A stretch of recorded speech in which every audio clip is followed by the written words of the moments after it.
মসজিদ থেকে তাবলিগের কাজ শুরু করেন। মাওলানা ইলিয়াসের ছেলে মাওলানা হারুন, তাঁরই ছেলে হলেন মাওলানা সাদ কান্দলভি। দিল্লির নিজামুদ্দিন মার্কাজের বর্তমান মুরব্বী সাদ বিভিন্ন সময় বিভিন্ন জায়গায় কুরআন, হাদিস, ইসলাম, নবী রাসূল ও নবুয়ত এবং মাসালা মাসাইল নিয়ে আপত্তিকর মন্তব্য করেছেন বলে বেশ কিছু অভিযোগ রয়েছে। তিনি তার এসব আপত্তিকর মন্তব্যের জন্য দেওবন্দ সহ বিশ্ব আলেমদের কাছে বিতর্কিত হয়েছেন বলে দাবি করেন অনেক ওলামা কেরাম। তার বিতর্কিত মন্তব্যগুলো সাদ সাহেবের আসল রূপ নামে একটি ছোট্ট বই আকারে প্রকাশ করেছেন জামিয়া মাদানিয়া বারিধারার মুহাদ্দিস মাওলানা উবায়দুল্লাহ ফারুক। উবায়দুল্লাহ ফারুকের লিখিত মাওলানা সাদ সাহেবের আপত্তিকর কুরআন হাদিস বিরোধী বক্তব্যগুলো এমনভাবে তুলে ধরা হয়েছে। ভোট দেয়া থেকে বিরত থাকা।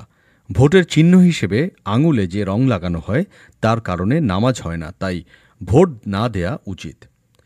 কুরআন শরীফের ভুল ব্যাখ্যা। বিভিন্ন আয়াত নিয়ে মাওলানা সাদ বলেন, মুফাসসিরিন এই আয়াতের কোনো এক তাফসির করেছেন, ওলামা কোনো এক তাফসির করে থাকেন, কিন্তু আমি এই তাফসির করে থাকি, এটা শুনো, এটাই সঠিক তাফসির। ইসলাম ও ওলামাদের বিরোধিতা। ক্যামেরাওয়ালা মোবাইল রাখা হারাম এবং পকেটে ক্যামেরাওয়ালা মোবাইল রেখে নামাজ হয় না।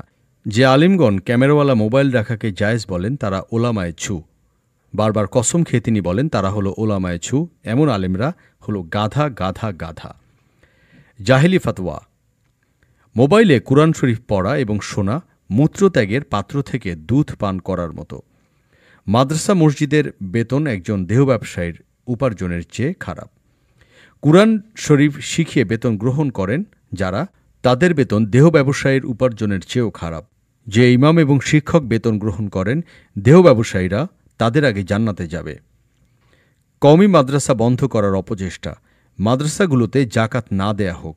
মাদ্রাসায় জাকাত দিলে জাকাত আদায় হবে না। আউলিয়াদের সঙ্গে শত্রুতা। রাসূল সাল্লাল্লাহু আলাইহি ওয়াসাল্লামের পর কেবল ৩ জন লোকের বাইয়াত পূর্ণতা পেয়েছে, আর বাকি সব বাইয়াত অপূর্ণ। সেই ৩ জন হলেন শাহ ইসমাইল শহীদ, মাওলানা মুহাম্মদ ইলিয়াস এবং মাওলানা মুহাম্মদ ইউসুফ। সুন্নত সম্পর্কে জাহিলি মন্তব্য। মাওলানা সাদ সাহেব আজমগড়ের ইজতেমা এবং অন্যান্য ইজতেমায় একাধিকবার সুন্নতকে ৩ প্রকার বলে বর্ণনা করেছেন: ইবাদতের সুন্নত, দাওয়াতের সুন্নত এবং আচার অভ্যেসের সুন্নত। নবীওয়ালা কাজের বিরোধিতা। দাওয়াতের পথ হল নবীর পথ, তাসাউফের পথ নবীর পথ না। ভ্রান্ত আকিদা। আজান হল তাশকিল অর্থাৎ প্ল্যান পরিকল্পনা, নামাজ হল তারগিব পরিকল্পনা বাস্তবায়ন উদ্বুদ্ধকরণ, আর নামাজের পর আল্লাহর রাস্তায় বের হওয়া হল তারতিব পরিকল্পনার মূল বাস্তবায়ন।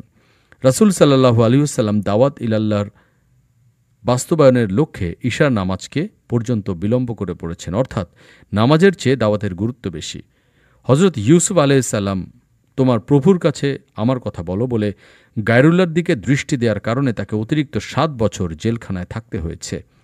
হজরত জাকারিয়া আলাইহিস সালাম আল্লাহকে ছেড়ে গাছের কাছে আশ্রয় চাইলেন, ফলে শাস্তি ভোগ করতে হলো।